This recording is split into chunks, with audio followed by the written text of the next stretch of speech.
have a seat. Dr. Fa, welcome to TTF 2025. I'm so excited and good afternoon, everyone. So hopefully in the next 10 minutes, I will not bore everyone with the future of medicine. So Bill set an interesting tone with wellness and medical converging, longer stays, more spend. David brought up, the joy of being left out. Maybe you take care of yourself and wellness. So it's a good theme, and it doesn't have to be luxury, of course, and I think you'll speak to that. But tell us who you are, because you're a young face. You're a senior person at Womenrad's VitalLife. Yes. And then tell us why you do what you do. Why do you like it? Okay, so thank you for the first question. So everyone will know us and I better. So I'm from Bumrungrad International Hospital and on the department that called VitalLife Scientific Wellness Center. As some of you may have known, that Bumrungrad International Public Company Limited is listed among the best hospital in the world by Newsweek. Definitely, we're not going to rank ourselves and say that we are the best. Correct. And we are in the business for 45 years. For the VitalLife, which is the wellness dedicated, the unit that dedicated for the wellness. This year, we are entering our 25 years old. And we are dedicated since our day one by the vision from our founder, Ms. Linda Lisahapanya, that she hates hospital. Okay. So that's her goal, that she wants to aging and staying healthy. So that's why we have the VitalLife. And on my role, I have been with VitalLife and Bumrungrad. This year is my 16 years. 16? 16. So yes, definitely I'm senior, a little bit on the senior already. And first, I start as a physician. And then for the past year, because I started to have fun in terms of the business development. So right now I wear two hats at Bumrungrad, which is as a full-time physician on the lifestyle medicines, preventive medicine doctor, and another hat as a business development director, and also another hat for the public sector as the executive committee of the KALM Center, which is the center that dedicated for the lifestyle medicines in Thailand under the MOPH. That's a great backdrop. So what are you getting for your money when you go to a hotel that helps your wellness, that helps your plan, but you need a plan? This is something you've really drilled home. You have to want a lifestyle. I mean, this is a theme, but put it in the perspective, you as a medical, you're a doctor, but you also, and you work at a hospital or a linked hospital, but you also are aware this is a tourism forum. Yes. Connect the dots. Connect the dots. Right now, if you just imagine, all of the data have shown that if you are stick only with the luxury tourism, what is the luxury tourism? It's about customization, personalized, the most comfortable experience, and also at the same time, it's about like the content or the pleasure that we can deliver to the customer or the clients. But because in Thailand, we are not have the beautiful place all the time. We have low season. People hate us when it's the rainy season. They love us when the weather is nice, the sun is shining. So what are the opportunities that for the hotel or the tourism can enhance or improve their income during the low season? I think that's where the longevity or the wellness medicine can kick in. Because if you look at the data, people or the new trends of the customer tend to seek more value from whatever they spend. And what are those values? Number one, about sustainability, as you can see from the very nice presentation from the JLL. The second one, I think what people seek for the wellness is not only about spa-like anymore. It's not about the sound healing anymore, but they want result. The proven result that whatever they spent during that time in Thailand in your hotel did give you the rejuvenation and regeneration. And how we can prove that? We need to use data, scientific proven data, to prove that what are the results that they are received. So I think that's where the medical side came in to fill those gaps. Okay, we'll talk about the data in a minute and some interesting things that you're doing and the industry. But let's talk about genetics, because if you have a willingness to improve your lifestyle and how you live, you need, you need to be able to decode, or it's the first step in some of the data gathering. So talk about what genetic means in just simple language. Yeah. In the most simple way, I think I want to show you about this picture first, because this is what we talk about longevity or the new conception, new definition of wellness.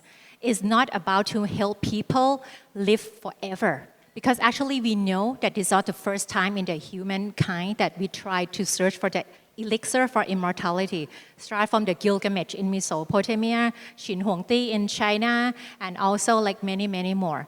So we are very, very good at medicines or at science. People live like double our life expectancy. But the downside is we can improve only lifespan. We live longer, but the quality of life is much poorer. We found from the data that you have to spend at least 1 decade in poor health without content because you're getting sick. I believe some of us here, you're gonna suffer from diabetes, hypertension, some of aching, obesity, and many more, even maybe some of us that sit on here. So all of those diseases really take your vitality, take your life away. So your quality of life is lacking, even though you can live longer. So the goal or the new concept of wellness is to help you maintain the health span, not only just lifespan, as long as possible. So the concept that I always believe is, we born, we might be getting a little bit older, but not to be degenerate. And then we die peacefully in our own select way. Yes. So in order to do that, we have to know what causes degeneration or degenerative disease. So before, we all know that the doctor is going to tell you, oh, control your body weight. Don't eat those good food when you go travel. After you come from travel, any of you want to come and see doctors? Some of you laugh. So usually you're going to think that during travel, you're going to eat horrible and the doctor will hate it. So actually, based on the current data, we don't believe in this concept anymore to tell you what you should eat, what you should not eat. Everybody knows what is good for you. It's just why you don't do that. And we really need to know like which type of food really actually good for you or not good for you. And that comes from the starting point, what we call is our own blueprint or the genetic material or DNA. That's the first. The blueprint. Yes. So for those in the room that actually have the courage, you have biological age and you have body age. Just really quickly, what is it? And then I'm going to ask you a question. Then start from that, from the genetic one. And then because we know that our chronological age or date of birth does not reflect our health anymore. For example, I always feel like I'm 25, but I'm 44 years old. For you, maybe you are 70 years old, but you still feel like 25. So that's why in the scientific or medical world, we have the term called biological age. The way that we analyze multiple of omics data from genetics, from proteins in your body, from functional performance to analyze and give you with a single number to tell that how is your health right now and reflect in terms that we call biological age. Because we know that biological age is going to reflect more on status of health better than your date of birth. Got to have a plan, you got to have measurement. Just you missed it. She's 44 years old. I politely asked her that earlier. And what's your actual body age? Actually, like I mentioned, we have a single parameters to analyze the age. But from the test that we do, the latest test we call the methylation clock or epigenetic clock. Luckily, my biological age right now is 28. So hopefully it's going to continue that way. Yeah, biological age, right. So we sort of started to drift into how a hotel or a hospitality or a wellness resort can actually cooperate with the medical community. And you can touch on that, but I don't want to lose the opportunity to talk about why is the data important? Why is the data important? And then how are you using AI and why is it relevant to this group? Like I mentioned, lifestyle alone is not enough. From the data, when you look at all those who live very, very healthy lifestyle, sleep 7 hours every day, exercise every day, don't smoke, don't drink, do they still die? Yes, they still die. And for like the longest lived person in the world, which is like the French female, she died at 100 and over 20 years old, but she's still smoking and drinking booze. So lifestyle alone is not the 100% like total answer. We found that actually we have to explore into those areas that I call the omics data to really know what's going on in your body. And it's come from those genetics, from the proteins, for the enzyme in the body, for the muscle, how everything is going on in your body.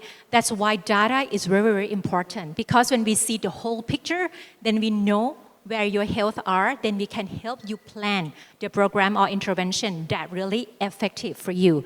If you do something without data, it's like I tell you, hey, Charlie, I'd go to this spa, and after I go, I feel like my skin feeling like much younger. So please go to that place. But when you go to that place, you try the same programs, the result might be different because maybe those treatment, those intervention is not right intervention for you. That's why data is crucial and why we need to use AI in Bumrungrad and VitalLife, because based on all of those tests that I mentioned to you, compared to the simple annual health screening, one single patient's data is equal 320 books per year. And you just imagine Bumrungrad had over 1 million outpatient visits per year. So that's the huge amount of data that beyond the capacity of the brain to analyze. That's why we really need to use the AI to analyze those correlation from those data points to create the personalized, effective program for each single customers. So it can drive business, and you have some healthy competitors too, but it can really drive business in hotels. It doesn't have to be luxury, but it certainly, so whether it's the menu planning, the air that they're breathing in the room, so there's probably that's a good thing to include in an annual operating plan is a wellness or medical strategy, even if you have partners. But coming down to growing revenue, longer stays, spending more money, qualitative arrivals, what do you predict for Thailand's competitiveness relative to the ASEAN region? For the Thailand competitiveness, number one, I think because the cost is much cheaper when compared to Singapore or into London. That's one thing. Number two, we are very, very good at hospitality service. And also number three, I think in the community or in that industry in Thailand, we have seen many leaders that open for collaboration. For me, as a representative of VitalLife and Bumrungrad, we know our strength is in medical field. We're not good at hospitality. But to be able to create the ecosystem for the luxury wellness of Thailand, we need to work with a strong partner that believe in the same vision.